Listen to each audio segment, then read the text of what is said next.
Hi, everybody. Thanks for joining us today. This is Maddie with the Paso Fino Horse Association. I'm the show and programs coordinator here at the office. Today we have a very special guest with us, Miss Trainer Robin Ratliff. She is also this year's Hall of Famer. Robin, can you tell us a little bit about us and, how long you've been with the PFHA? Hi, Maddie. Thank you for doing this for the technically challenged trainers in our association. I appreciate it. I'm a life member of PFHA. My membership number is 832. I'm also the current treasurer of the PFHA and have been past president. But my passion and my livelihood and my life has been built around training horses, first quarter horses and then Paso Finos. My mom was instrumental in starting the Paso Fino Horse Association back in 1972. But we have been in Paso since 1966, and before then we were in quarter horses. So my interest has always been in riding, my passion. It's not just an interest, it's my passion ever since I was 3 when I rode my first horse. For some reason, I knew that's what I wanted to do. And I have been beyond fortunate to have a family that supports me in that. My mom and I have grown together in the business and worked together. And we breed. We've also bred for a number of years. Our stable name is Sinpar, and our stallion El Pastor is a sire of the year, and he's in the Hall of Fame. And then my mom is in the Hall of Fame, and then this year I was inducted into the Hall of Fame. So it's a real honor and very, very, very emotional to have me, my mom, and my horse, our horse, in the Hall of Fame. Of course, they went in before I did. So that is a little bit of my background and history, and enjoy all aspects of our breed, from showing to trail riding, but even in the shows, every part of our disciplines, from Western to versatility to driving to Fino to performance to pleasure, Bay of Forma, it all is something that I love to do and have worked hard to learn the best I can over the years. Awesome. That's perfect. So we have a couple of questions from some of our PFHA members. They're super excited to get to learn from you and, hear what you have to say. One of our questions is, can you teach a horse how to quote unquote self-collect? If so, what is the most effective method for that? The concept or the foundation of horse training is the same in all breeds. Your horse has to learn first how to go forward under saddle. Before you can do anything, everything starts with going forward. Because if your horse doesn't want to move forward, you're not going to teach them how to stop. You're not going to teach them how to turn. You're not going to teach them how to back. There's nothing that's going to happen unless you have a horse that wants to move forward. And in all breeds, in all riding disciplines, it's the forward part when you first start breaking a horse that is the challenging part, because if they're going to buck, probably that's when they're going to do it, or pitch, or whatever they're going to do. But the forward has to be there for everything. And collection comes very, very, very much from a horse that's moving forward. You can't collect a horse unless they're moving forward. Collection starts from the rear end, not the front end. Does a horse self-collect? There's so many layers to collection, so many levels of collection. A lot of it starts with the horse's conformation. Are they built? How are they built? Are they going to be able to collect easily? Are you going to be able to collect them easily? Do they turn well? Do they stop well? Do they back well? Backing is part of collection. You can teach a lot about collection while you're backing a horse, because they have to give their head, they have to move backwards, then they have to go forwards. And the fundamental parts of backing will work on collection when you're going forward. And these are very detailed. When you start collecting horses, when horses start collecting, collection is not the first thing you do with a horse, because they have to have their balance. They have to be moving forward. They have to be in gait. They have to be in gait consistently. They have to give their head. They have to know how to turn. All those things have to happen before a horse is going to start collecting itself, giving its head to you as it's going forward. It's not necessarily what I would call self-collection, is not the word I would use. Will a horse self-collect? Horses typically don't do anything that, unless we ask them. In other words, they're not going to wake up in the morning and say, okay, today I'm going to work on self-collection. We wake up in the morning and say, okay, today I want to do this and this and this. So the basics have to be there. You have to have a horse that moves forward. They can't be hard on the headgear, whether you're using a Basel training gear or even a bit. It depends what stage of training they're in. You're not going to get a lot of collection if your horse has only been under saddle a couple months. So that is a very detailed, intricate type question that would be very useful when we start having live clinics, because it's easier and more, there's more layers to it, and you can show it when you're working on a horse. Awesome. Yeah, that's very insightful. Thank you. I have another question for you. How do you train a horse to stand still when you are using a mounting block? And in talking about training, as we go through these questions, I want to be very clear. Number one, what I'm expressing and what I'm telling you is obviously just from a question that I've been presented. I can't look at your horse on this video and tell you how to do, how to do it, what to do. I can't give a lesson over this kind of conversation. I'll do my best to give the information I have, and you can probably incorporate it in some of the things you do. But be careful not to just assume what you hear me say is going to work, because there's a lot of layers to all of this. So that said, for a mounting block, the most important thing is that your horse already holds still when you go to mount. Because if they don't hold still when you go to mount without a mounting block, they're certainly not going to hold still when you go to mount with a mounting block. So if you're not equipped physically to mount yourself, get someone else to get on and off your horse a few times, multiple times, make sure they hold still. What you want to do is take the mounting block, bring it up to your horse, set it next to your horse where the stirrup is, where you're going to actually get on, and let it sit there on the ground next to your horse. Let your horse see and get used to the mounting block being next to it. I wouldn't put it in front of its head, because it may come back like this, and you don't want the horse to be afraid of the mounting block. So put the mounting block to begin with where you're going to put it to mount. Have someone else hold the horse for you at the head. Stand on the mounting block. Take this 2 steps up to the mounting block. Take 2 steps back down. Do that multiple times.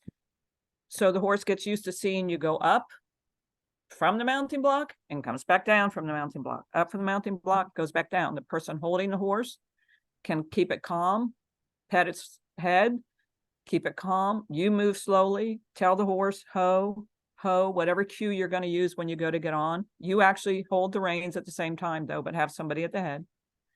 Go up. Then while you're standing on the mounting block, put your foot in the stirrup one time. Don't throw your leg over yet. Put your foot in the stirrup just enough so the horse can feel your weight in the stirrup. And do that multiple times until the horse is calm and you feel that you can swing your leg over and be on the horse. And then I would not move for at least 20, 30, 40 seconds. Just sit there on the horse next to the mounting block, and you can even hear in my voice how it has to be conveyed to the horse. Sit on the horse next to the mounting block. Don't move. Swing your leg back over. Stand on the mounting block again. Walk down the mounting block and get on the horse again. And then the second or third time you get on the horse, then pick up your reins, have the person holding the head lead you off for a minute. And that is how you teach your horse to stand next to a mounting block. And it's going to take probably more than one lesson, because horses are smart, and pretty soon they're going to equate, there's the mounting block, and they're going to get on me. So you need to do it multiple times so the horse learns that when you say ho or whatever your cue is, that they have to stand still. No different than when you mount without a mounting block. Awesome. That's very great information to know. Another question that we have for you is, my horse rushes to keep up with other horses and falls out of gait. How can I fix this? And the other part we need to talk about is gait. Obviously, most people have a Paso Fino because they want a smooth riding horse. And the gait for the Paso Fino is natural. And although the gait is natural, it still has to be refined and be ridden consistently for it to be consistent in gait. To the question, horses are herd animals. So when the herd is out in front of them and they're back behind, their nature, their inclination is going to be to get up with the herd in case something comes running out of the bushes or something like that. So if your horse is rushing to get up with the other horses, what I would suggest is this. The next time you go trail riding, instead of you starting out behind, you start out in front. Let the other horses be behind you. If you have friends and you're riding with friends and you can do this, or someone that will help you, listen to what you need to have done. Let them start from behind. You start in front, 10 feet ahead, 15 feet ahead, 20 feet ahead, because then your horse is going to probably, if his inclination is to be with the herd, back off a little, want to be the herd. You keep him going. And it goes back to the word I used at the beginning of this, forward. So push your horse to stay forward out in front of the group. They can ride up next to you, and then you go out in front again. Right, they can ride up next to you, then you move out forward again. You stay in front. You make your horse work. Then the next time the herd rides up beside you, and I'm going to use the word rides up beside you, ask them to go forward for 20, 30 feet ahead of you and stay up there for 5 minutes. What you want to do is start making your horse adjust while you're riding to being in the front of the herd, to being with the herd, and to being behind the herd. But if you start with the problem, and the problem is he wants to be up with the herd if you're behind the group, then you're just going to probably manifest a problem. Start out with him in the front, or her in the front. You ride out in front, let the herd be behind you. And that's gonna change the dynamics of what you're asking the horse to do. And that should work. Should. Awesome. Perfect. Now, Are you going to be a trainer? You'll be a like, trainer when we're done with this, right, Madison? I don't. Yes, absolutely. And I know, so Ms. Robin, you're also a judge with us at the PFHA too. So I know that a lot of our members want to get your insight on, how a judge and a trainer work. So our next question is kind of similar and related to both of those things. So for example, if a judge refuses to place a horse after the class is finished, but gave a rider that missed that class an opportunity to enter a new class, the judge mentioned that, the first horse did perfect on the first rail, but not that good on the board, the 10% supposedly. The class was finished with no placement, but gave another rider that missed the class the opportunity to enter the next class as a quote unquote makeup class. The rider went outside, turned around, and continued into a new class with no time to rest and received a placement. Can you give me your opinion as a judge and as a trainer specifically on this, example? I'll do my best. I am a judge, and I'm a PFHA senior certified judge, and I'm also a United States Equestrian Federation judge for over 45 years. And judging, when you have your judging hat on, your trainer hat goes off, and when you have your trainer hat on, your judging hat probably should go off. It's a little easier to take your trainer's hat off when you're judging than it is to take your judging hat off when you're training and showing. But to answer your question, part of that is show management. Part of the equation you're talking about, and from what you said, is part of show management. If you're waiting for a class to go in, and the class goes in the ring and you miss the class, there's a 2-minute gait call in the rules, 2-minute gait, they wait for you. If they wait for the 2 minutes and the gate is closed, and there's a one horse, it sounds like it was a one horse class, goes in the class, and it is pinned, by pinned I mean place, and that horse comes out, from my perspective, and there could be different scenarios, but from my perspective, the class is over. And there would be very few situations where you would rerun a class, I think that's what you said, rerun a class for someone that missed a class. There would have to be a very, very substantial, issue that happened for that to happen. The judges themselves could have, if I was judging, I believe I have the latitude to say, I'm not going to do this, or I don't want the horse to come to the ring. If the show management or the show persists that those two horses are coming back in the ring for whatever reasons, because they said the horse missed the class, not by its own doing, then you still, as a judge, have a latitude to not pin the horse that was late, or what you consider to be not that shouldn't have been allowed to run the class again. You do have the latitude to do that. Perfect. Awesome. Thank you for that insight, for sure. Another question that we have from our membership is, my horse gaits fine on flat ground, but really wants to trot or canter up hills. What should I do? I live in Florida, and I haven't ridden in hills a lot. So, to me, a gully is a hill. But I don't know how significant the hill is and how much the horse is on an incline or on a decline. Balance is fundamental for a horse. If a horse doesn't feel balanced, they're going to move, change gait, change speeds, do whatever it has to do to find its balance. So more than likely that horse is trying to find its balance going uphill, and it's maybe more comfortable at a trot or a canter. That is a hard question to answer if you don't see the hill or what the horse is doing going up the hill. A lot of horses are going to just trot, lope, do whatever they have to do to get up the hill. So I would not be too critical of a horse. As soon as you hit flat ground and they go back into gait, I would not be too critical, of a horse going uphill like that. Okay. Again, I live in Florida, and to me, a hill is, an ant pile. So. Yes, it's definitely different in, Kentucky and places. Yeah. Yes. So next question. What's the best way to teach a young horse to canter from a walk? We would eventually like to compete in the Western pleasure class. And that's just music to my ears, because my mom was the one who put in all the specialty classes, from Western to versatility to driving. She and trail. She knew that for the American public to embrace our breed, not just on the gait, but to show that Paso Finos can do anything, and they really can. To specifically answer the question, the first thing, whomever is going to teach this horse to lope, and whoever wants to ride in Western pleasure, has got to know how to lope themselves. If you've never loped a horse, you're not going to know if what you're feeling is correct. If you've never cantered a horse, if you have experience on other breeds or even on passes, but if you've cantered a lot of horses or loped a lot of horses, because you're going to lope in Western pleasure, then I would feel comfortable with you going ahead and trying to teach your horse how to lope. If you've never loped, before you start loping your Paso from a walk and it's a young horse, go get some lessons. You're not going to want to hear this, but go get some lessons on other breeds and learn what a lope feels like. They have to be on the correct lead. They have to be on the correct lead on the front and the back.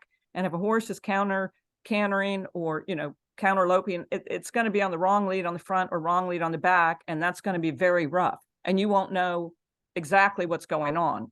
So first things first, you need to know what a lope feels like under saddle with any horse, because a lope is a lope.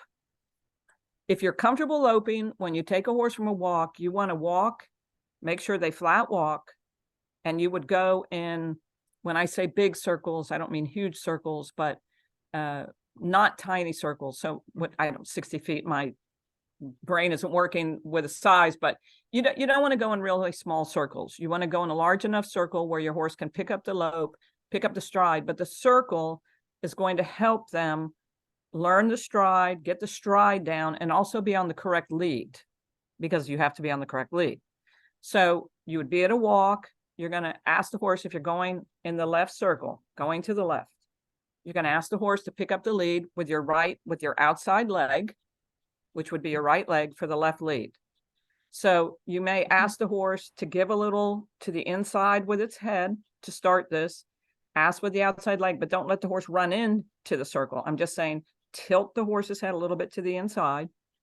Ask with your outside leg. And unless they're like super athletic and really want to lope, they're going to take 6 or 7 strides in gait like this, and then hopefully fall into the lope. When they fall into the lope, you really have to be careful to leave them alone. You don't want to keep putting pressure on them so they speed up, or you get the horse going too fast. So you have to be quiet in a saddle. And that goes back to what I said. You have to know what a lope feels like. So as they're loping, you relax, you keep them going in the circle. You don't bother them too much. You turn them softly. You might use your leg a little bit, but you don't want to keep bothering them, because then they're going to either speed up or they're going to take a stride too far inside the circle. So just manage loping in the circle. Same thing. Then you go the other way. When you go to the right, you stop, and then you're going to pick up the right lead. You turn around, and you're going to do the same size circle and do the same routine. You're at a walk. Ask the horse's head a little bit to the inside. You might lean a little to the outside.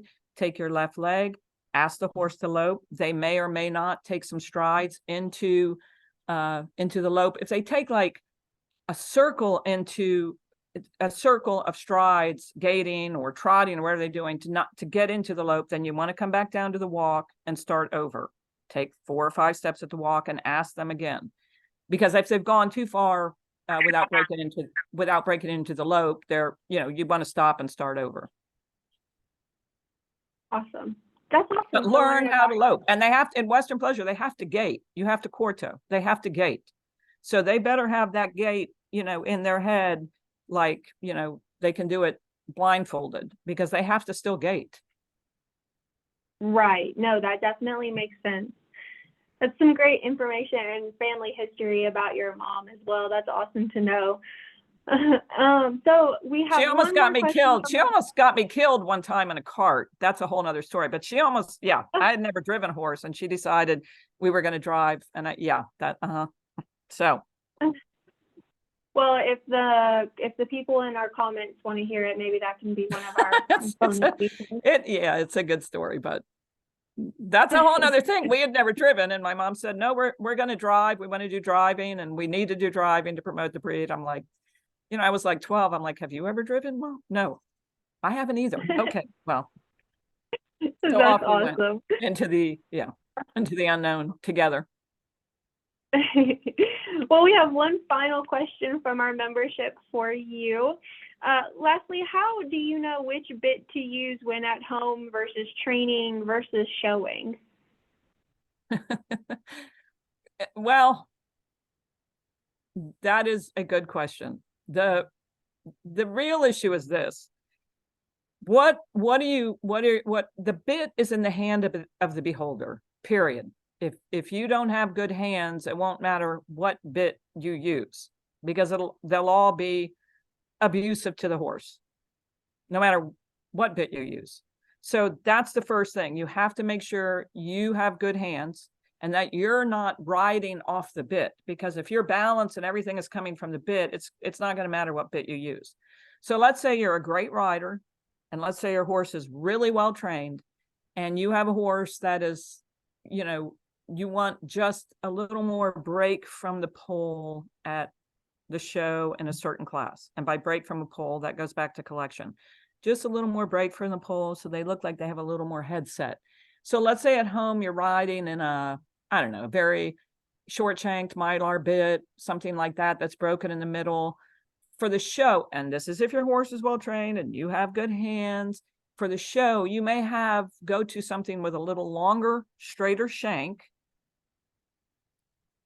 stained curb chain, but a little longer, straighter shank, maybe a mouthpiece, Colombian mouthpiece with a little spade, that you would put on the horse just to get them to break at the pole just a little bit. But you don't want to just do it in the ring for the first time, because your horse may be confused and feel, there's too much pressure on them, and you may get way more than what you expected. So you still have to try these things at home. And that is part of the training that you have got to pay attention to. The bit is not going to fix anything. Nothing. If you don't have good hands, if your horse hasn't been well trained, if you don't understand the properties of the bit, and there's just a million properties, of every bit.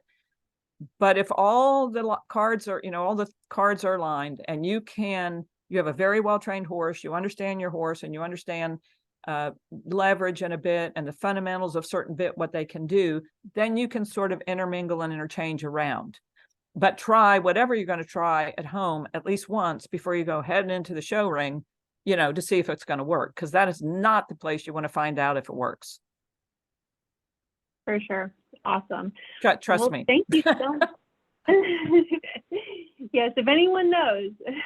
If anyone, that's a fact, because most things you learn as a trainer, you've learned because of something you did wrong, not from something you did right. Believe me, it's the beauty of horses. You never stop learning, and every time you think you know a lot, something else happens. You're like, oh, it's the beauty of working with horses and training horses. It never ends. Never ends. That's awesome. What is one of your most favorite things about being a trainer? the connection with the horses. It's really something when you ride, and I don't know how many horses I've started under saddle over the years, including quarter horses, probably 500 or 600. And when you take a horse from the beginning and all the way through to, really almost a finished horse, there's just nothing more satisfying than that almost. And the beauty of working with an animal that large, because you're never going to make a horse do anything. I don't care what anybody says. I mean, you may think you're making them do it, but in the end, they're going to have the last laugh. So the other part of that is making the horse want to do it. Making the horse want to do it, making the horse think it's their own idea. Because just like with people, I mean, a horse, if the horse thinks it's their own idea, they're going to do it a lot more proficiently. And there's nothing better than that. And it's what I love about it. And you never learn everything. You never do, because every time you do work with another horse, you learn something new. And so that is the challenge and the reward, the challenge, the reward, the beauty, the rapport with the horse, the quietness of it, training horses, working with horses. When you're riding, it's you and the horse, unless you're on the trail ride like that lady and going back and forth with the horses. Definitely. It sounds like you're so passionate about it, and I'm so glad we got to learn a little bit from you. And we're all at the membership and the PFHA so thankful for you and everything you've done for us. If anybody has any other questions or anything they'd like to learn about in the future, feel free to drop it down in the comments. Make sure to like, subscribe to our channel, and hope to see you all for the next video. Bye, Ms. Robin. Thank you, Maddie, for your time. Take care.